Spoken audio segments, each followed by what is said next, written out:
Bakit si Rowena Guanzon nga dilawan man na?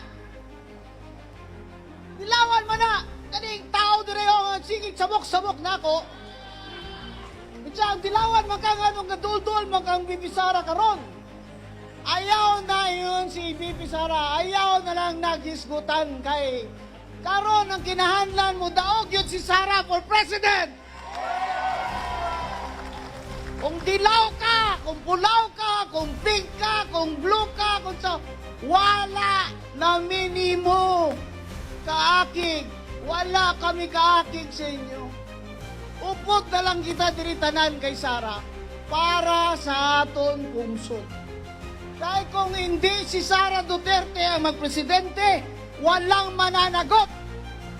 Kaya si Rowena Guanzon magsasara Duterte. Kasi Sara Duterte lang ang presidente na kung siya ang manalo, may mananagot.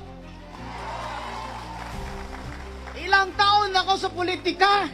Sa tiyan pa lang na nanay ko, 67 years old na ako ngayon.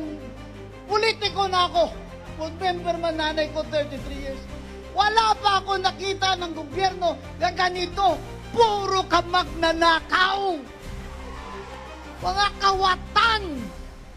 Ang kailangan ng Pilipinas, reforma. Zero corruption. Zero tolerance. That is why, this early, I already commit my support to you, Vice President Sara Duterte. Whether I run for senator or not, I am going to campaign, as I am campaigning now, for Sara Duterte, who will be the next president of the Philippines.